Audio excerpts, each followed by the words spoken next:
Hello students, good morning. Welcome back to SD online classes.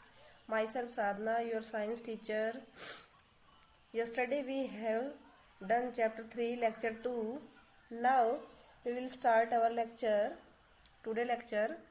आज हम start करेंगे spinning of cotton yarn. Cotton yarn के बारे में पढ़ेंगे कि कॉटन यार्न कैसे बनता है, उसकी स्पिनिंग कैसे होती है। तो स्पिनिंग क्या होती है इसके बारे में पहले देख लीजिएगा, क्योंकि पिछले लेक्चर में हमने कॉटन और जूट के बारे में बेटा स्टडी कर लिया था। आज हम पढ़ेंगे कि स्पिनिंग क्या होती है। स्पिनिंग देखिएगा बेटा क्या होती है। The process of making yarn from the fibre is called spinning. Spinning, ठीक है बेटा, कि यार्न फाइबर से हम किस प्रकार से, यार्न का मतलब धागा, फाइबर से हम यार्न कैसे बनाएंगे वो हम बनाएंगे स्पिनिंग प्रोसेस के द्वारा। और इस प्रोसेस का ही नाम क्या है, स्पिनिंग। इस प्रोसेस में बेटा क्या करते हैं, in this process fibre from a mass of cotton wool are drawn out. कि फाइबर जो कॉटन वूल होता है उसमें से हम फाइबर को निकालते हैं। एंड ट्विस्टेड, ट्विस्टेड का मतलब उसको घुमाना। ट्विस्ट का मतलब क्या समझते हो, जैसे हमने उसे किसी एंगल पे घुमा दिया, मान लिया 30 डिग्री 45 डिग्री। ट्विस्ट का मतलब कि हॉरिजॉन्टली वो कितना एंगल बना रहा है, ठीक है। This brings the fibre together to form a yarn. और इस प्रकार से हम ऐसा करेंगे तो हमारा फाइबर किसमें कन्वर्ट हो जाएगा बेटा, यार्न, यानी कि धागा बन जाएगा। क्लियर हुआ स्पिनिंग क्या होता है, हुआ बेटा क्लियर। अब बात आती है बेटा कि डिवाइस, कौन कौन सी डिवाइस है जो स्पिनिंग के लिए हम यूज करते हैं। हम इसके लिए यूज करते हैं हैंड स्पिंडल, ठीक है। क्या यूज करते हैं, हैंड स्पिंडल, यानी कि हाथ से घुमाने वाली तकली। इसका दूसरा नाम क्या है, तकली, ठीक है। क्या नाम है बेटा, तकली। दूसरी हैंड ऑपरेटेड डिवाइस है बेटा, वो है चरखा। चरखा आप सभी ने देखा होगा, देख लीजिएगा, आपकी बुक में भी दिया हुआ है बेटा चरखा। देखो ये तो बेटा आपकी है स्पिंडल, तकली बोलते हैं इसको। क्या बोलते हैं, स्पिंडल या तकली। ये हैंड डिवाइस है। दूसरा देखिएगा बेटा, ये हमारा जो है चरखा है, आपका दिखा रखा है आपकी बुक में चरखा, कि चरखे को हम किस प्रकार से रोटेट करते हैं, फिर हमारा जो यार्न है वो फाइबर में कन्वर्ट हो जाता है। तो ये आपकी डिवाइसेस है, इनके बारे में आपको पता होना चाहिए कि स्पिनिंग में हम कौन कौन सी डिवाइसेस का यूज करते हैं। तो कौन कौन सी है बेटा, हैंड स्पिंडल जिसका नाम है आपका तकली, दूसरा है आपका चरखा। अब चरखा का यूज किसने किया था, आपको पता है, जो हमारे राष्ट्रपिता हैं महात्मा गांधी, उन्होंने चरखे का यूज किया था। कब, जब हमारे आज़ादी के जो आंदोलन चल रहे थे उनमें उसने चरखे का प्रयोग किया था। अब क्या है, गांधी जी ने क्या किया, Gandhi ji encouraged people to wear cloth made up of hand spun yarn term as khadi. कि गांधी जी ने लोगों को बताया या जागरूक किया कि आप होम स्पन, जो अपने घरेलू है, जो अपना भारत देश है उसमें जो कपड़े बने हुए हैं, जो खादी, खादी का जो कपड़ा बना हुआ है उसका आप यूज कीजिए। और खादी किससे बनाया जाएगा, आपका चरखे से। और महात्मा गांधी ने बेटा क्या यूज किया था, चरखा यूज किया था। क्या यूज किया था बेटा, चरखा। क्लियर हुआ।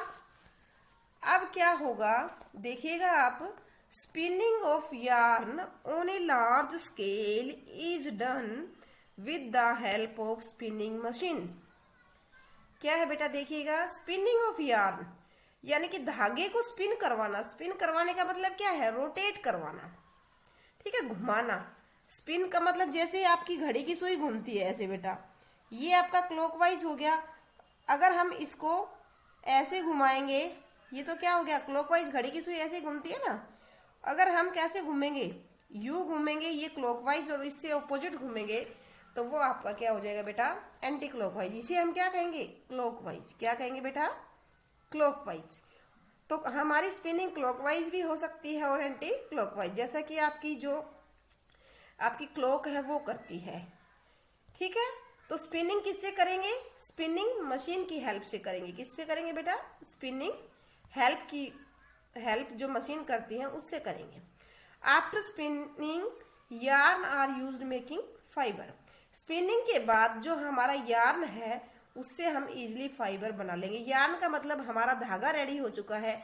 आपको पता है जब हम एक कपड़े में जो थोड़ा सा धागा निकालते हैं तो उससे पतले पतले टाइप के स्ट्रैंड्स, थिन स्ट्रैंड्स मिलते हैं, वो यार्न्स के ही पार्ट होते हैं। क्लियर हुआ? स्पिनिंग और ट्विस्टिंग। ट्विस्टिंग का मतलब हम किसी एंगल पे घुमाएं और स्पिनिंग का मतलब हम उसको पूरा घुमाएं। जैसे चरखा घूमता है, चरखा कैसे घूमेगा? गोलाई में घूमेगा, घूमेगा ना बेटा गोलाई में। तो ये आपका क्लॉकवाइज भी हो सकता है और एंटी क्लॉकवाइज भी हो सकता है। अब बात आती है यार्न टू फैब्रिक, कि फैब्रिक कैसे बनेगा, धागे से आप फैब्रिक यानी कि कपड़ा कैसे बनाएंगे। तो इसके लिए बेटा there are many ways by which fabric are made from yarn. इसके लिए बहुत सारे वेज हैं जिससे हम फैब्रिक बना सकते हैं। किससे? यार्न से। तो इसके लिए दो प्रोसेस होती हैं। Two main process are weaving, बुनना, और निटिंग। तो इसके लिए हम दो प्रोसेस पढ़ेंगे। कौन कौन सी है? वीविंग और निटिंग। तो ये हम अपने नेक्स्ट लेक्चर में पढ़ेंगे। आज सिर्फ आपने इसकी स्पिनिंग के बारे में समझना है कि स्पिनिंग क्या होती है और जो आपका स्पिनिंग कॉटन यार्न है उसको हम कैसे करते हैं। क्योंकि हमने पिछले लेक्चर में कॉटन के बारे में पढ़ लिया था, जूट के बारे में पढ़ने था। अब हमें पढ़ना है कि स्पिनिंग ऑफ कॉटन यार्न कैसे करते हैं। मैंने बताया बेटा ये मशीन से करते हैं या फिर हैंड स्पिन मशीन से करते हैं। हैंड मशीन का नाम तकली है, मैंने आपको फिगर दिखाया। और दूसरा आप इसमें चरखे का यूज कर सकते हैं, ना बेटा।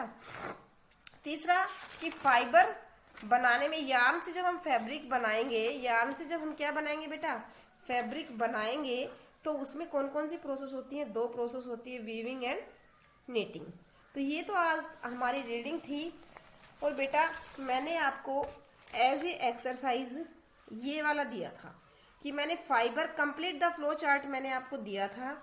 तो इस चैप्टर को या इस फ्लो चार्ट को आपने पढ़ लिया होगा और आप इसको इजीली वर्कबुक में फिल करना है। और ये जो पार्ट है आपका, दिस इज योर होमवर्क, ठीक है।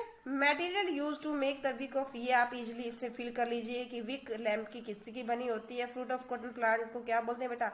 कॉटन बाल बोलते हैं। Separation of seed from cotton bye combing को गिनिंग बोलते हैं, मैं करवा चुकी हूँ। कॉम्बिंग का मतलब उसमें ब्रशेज होती हैं। One of states where jute is mainly grown, कहाँ होता है? वेस्ट बंगाल में। अगला जूट कहाँ, किससे, प्लांट के कौन से पार्ट से हम जूट प्राप्त करते हैं? हम बेटा स्टेम से करते हैं। और बेटा ये बहुत इजी क्वेश्चन है, इसमें जूट फाइबर के यूजेस बताने हैं डिफरेंट। और ये क्वेश्चन आपका क्या है? ये आपने रफ नोटबुक में करना है। और ये आपका क्या है बेटा? होमवर्क है। इसमें आपने ये बताना है कि फिगर में जो दिखाया गया ये क्या है और सेकंड नंबर पे दिखाया गया ये क्या है, और इसमें इसका नाम और यूज लिखना है। ओके बेटा, understand? This is your homework, you can do in rough notebook. Clear हुआ? आप इसे रफ नोटबुक में कर सकते हैं। और ये आपका क्या है बेटा? होमवर्क है। क्या है? Homework. I hope so you done well, कि आप अच्छे से करेंगे। और आपको जो चीज समझ में नहीं आती आप दोबारा से पूछ सकते हैं अगली क्लास में, ठीक है। Be happy, be healthy. Thank you बेटा।